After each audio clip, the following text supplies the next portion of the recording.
Hi everybody, it's Maria Willis and I'm so glad to have you joining me today for this close-up look at Hero Paste. We're going to be looking at some of the different ways that you can use Hero Paste today, including creating your own custom colors, using it with a stencil, and even adding product on top for a customized finish. Hero Paste is a white, opaque texture paste. It is thick, yet easy to spread and also easy to clean up. You can apply Hero Paste with a variety of different tools. You can purchase tools or just use things that you find around the house. For example, those credit cards that you're always getting in the mail, those are perfect. Also, look in your drawers for other things like hair picks or combs that might work well for adding texture. I'm going to use my metal palette knife to show you some different ways to apply Hero Paste. That first sample has a smooth application. The second one, I worked the paste back and forth to add more texture. And on this third one, I'm dabbing my palette knife into it to create a spackled look. So here you can see those three different looks were very easy to achieve, but will look quite different on a finished card. Now I'm going to apply more paste and show you how you might use your household items to apply texture to your projects. I'm grabbing an old hair pick that I found and just dragging it through that paste. You can play around with it and add texture in any way that you want. I'm going to show you one more thing, but before I do, I wanted to show you how easy the cleanup can be. Just grab a baby wipe or a wet paper towel or take your tools to the sink and they clean up very easily. Now I've shown you how to create texture so far using tools, but I wanted you to know that if you heat your Hero Paste, it will bubble. So you can add texture by intentionally heating your Hero Paste and it will start to bubble up and create permanent texture that will stay on the surface of the paste, and I just love this look. This is of course your warning that if you prefer a smooth finish, not to get your heat tool too close to your Hero Paste. So just a quick recap, we have done a smooth and textured application, a spackled look, a combed look, and a bubbled look. Now something very cool about heating and bubbling this Hero Paste is that it changes the properties a little bit. So here I took a white piece of paper, applied my paste through a stencil, and I bubbled the left side only. Then I sprayed some liquid watercolor over the top of it, and you can see that on the left side, the paste absorbed the color, where on the right side, the paste resisted it. So that's just something to note. Now I'm going to use a cloud stencil on a piece of Paradise cardstock to apply my paste through the stencil. Now, as I'm applying this, I'm not being very careful to get a smooth finish, which is going to give me kind of a textured, rough look to my clouds. So I'm going to go ahead and peel that stencil off, and just leaving the clouds alone like this would be really great, but I decided to add some glitter. So while the paste is still wet, you can add products like glitter or embossing powder to the surface, and they will stick.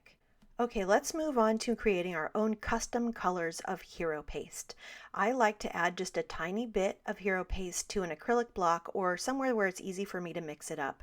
And I'm going to add a couple of drops of Reactive ink Reinkers. You can also use the liquid watercolors to do this and it works perfectly, but for today I'm just showing you with the Reactive ink Reinkers. So I am using Lemon Drop, Creamsicle, and Fruit Punch.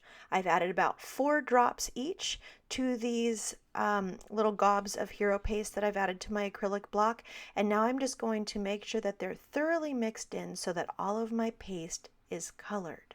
And I do want to let you know that I am cleaning my palette knife between colors so that I'm not having cross-contamination of colors. So here's how beautiful those look, and now I am going to take the new Fall Leaf stencil, which I've taped to a piece of cardstock, and I'm going to apply these custom colors of Hero Paste through the stencil for an ombre look.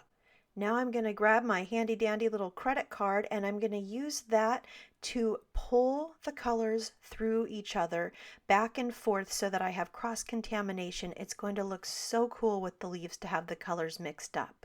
Now here is a close-up look of how that looks, and I just think that those colors work so beautifully together, especially with this fall leaves stencil. Now I want to add a little bit of something extra, so I'm just taking a pinch of sand embossing powder, and this powder has copper and white and different metallics in it, and I'm just sprinkling that pinch over the top. I'm not covering it entirely, just adding a little bit of extra detail. Now I'm going to hit it with my heat tool, but I'm being very careful to heat from far enough away that I didn't blister my hero paste. And I love the way that that little bit of extra embossing powder adds some beautiful detail. Now I'm going to grab my liquid watercolor sprays that I made using the Hero Arts liquid watercolors. There's a video for that over on my channel if you're interested in how to do it. And I'm just going to spray my watercolors onto a piece of watercolor paper. And I'm just trying to apply color because what I want to show you here is that you can add hero paste on top of color too. You can apply color on top of the paste, but you can also apply the paste on top of color. So now I'm using the Mermaid Sea Waves stencil to apply my paste on top of that color. I'm making sure that I'm going with the grain of the stencil so that I'm not getting paste underneath my stencil, because this is a very detailed stencil and it would be easy to get the paste underneath the stencil.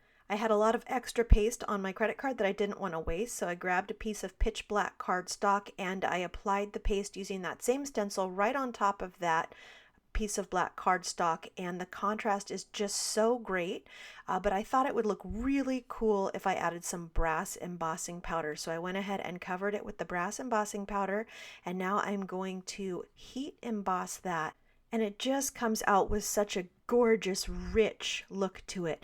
I hadn't planned on making this piece, but I'm so glad that I grabbed that piece of scrap paper and made it. Now let's get back to this original piece we were working on. I've decided to apply a couple of different techniques to this. So the bottom right corner right there and a little bit up the side, I did blister my hero paste because I wanted it to absorb my liquid watercolors down there and have a heavier application of color. So down at the bottom it should be absorbing the color more, and up at the top the paste will remain a little bit slicker and have a smoother surface, and so the color won't absorb up there as well. So you're already starting to see that happen. You can see up at the top that if I touch it, it will wipe right off, and you can actually use that to enhance the design by removing some of the color so that the background appears deeper and the paste jumps to the forefront. Down at the bottom, I'm just letting that liquid watercolor move around and settle into the cracks and crevices between the hero paste. So here's how that ended up looking after I dried it, and I love the layers of color and the different elements of texture that we were able to get in this piece. Now let's take a look at the different backgrounds we made today. We've got this glittery cloud background that has both texture and sparkle, and we've got this custom colored leaf background that will be perfect for your fall cards. We've got this heat embossed brass look on black, which is such a great contrast. And then we've got this final background that we made using the stencil and multiple layers of liquid spray watercolor. I hope you've enjoyed this close-up look at hero paste today and that you will feel inspired and confident to use it on your own projects. If you have any questions, please feel free to leave them in the comments below or over on the Hero Arts blog.